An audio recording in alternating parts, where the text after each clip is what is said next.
Assalamualaikum warahmatullahi wabarakatuh. Innal hamdalillah nahmaduhu wa nasta'inuhu wa nastaghfiruh wa na'udzu billahi min shururi anfusina wa min sayyiati a'malina. May yahdihillahu fahuwa mudhill lahu wa may yudlil fala hadiya lahu. Asyhadu an la ilaha illallah wahdahu la syarika lahu wa asyhadu anna Muhammadan abduhu wa rasuluhu la nabiyya wa la rasulahu ba'dah. Allahumma inni as'alukal huda wa tuqa wa afafa wa ghina. Allahumma sholli ala Muhammad wa ala alihi wa ashabihi wa man tabi'ahum bi ihsanin ila yaumiddin, amma ba'du. Ayuhan nas, ittaqullaha haqqa tuqatih wa la tamutunna illa wa antum muslimun.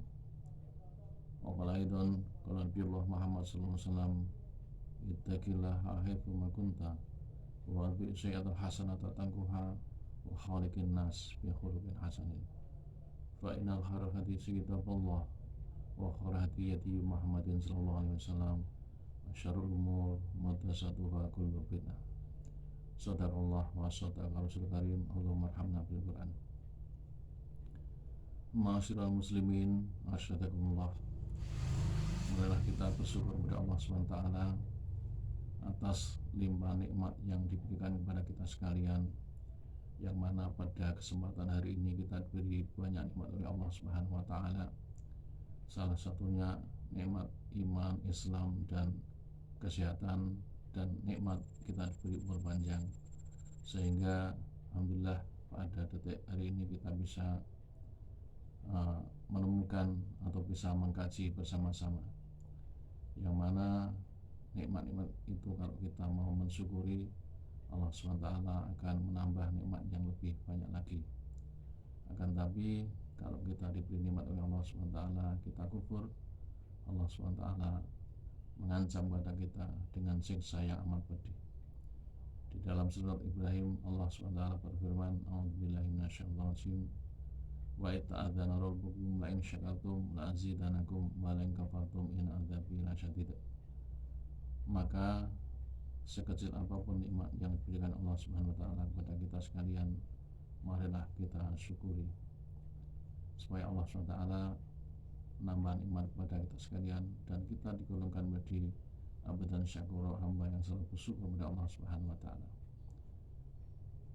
Hadirin yang dirahmati Allah Subhanahu wa taala, untuk selanjutnya, untuk menambah amalan-amalan kita di dalam bulan Ramadan ini, marilah kita berbanyak menjalankan ibadah-ibadah sunnah, supaya siam kita atau puasa kita bisa betul-betul mendapat predikat menjadi orang yang takwa, bukan sekedar mendapat haus dan lapar, akan tapi betul-betul kita mendapat suatu stempel, suatu cap, yaitu sebagai orang-orang yang takwa, la'alakum tattaqun.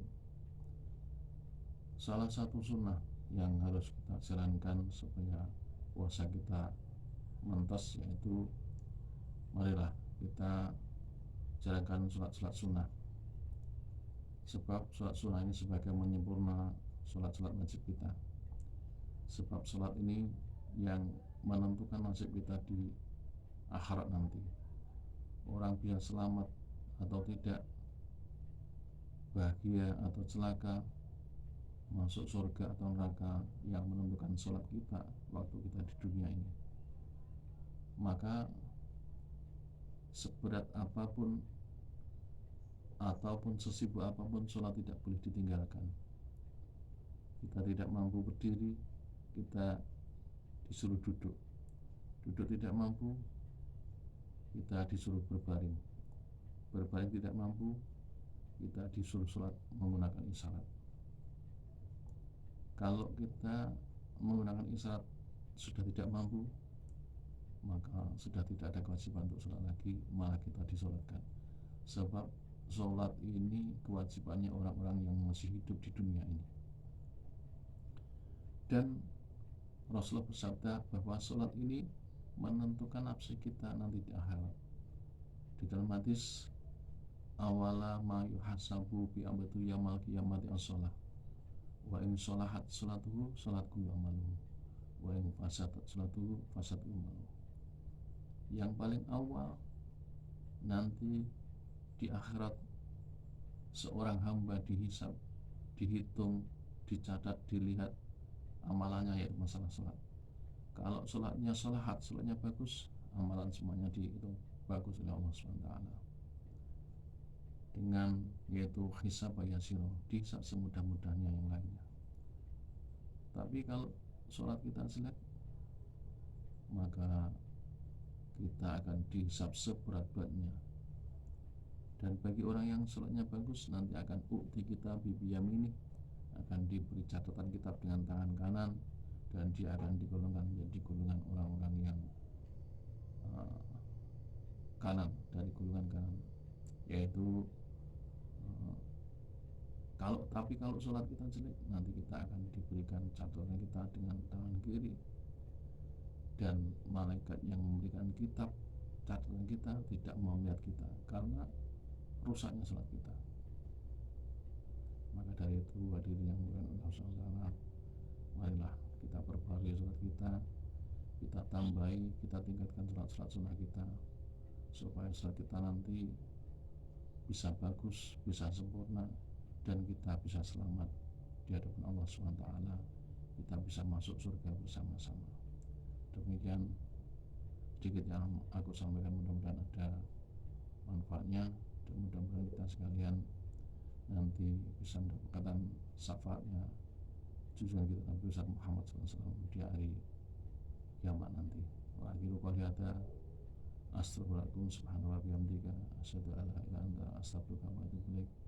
Wassalamualaikum warahmatullahi wabarakatuh.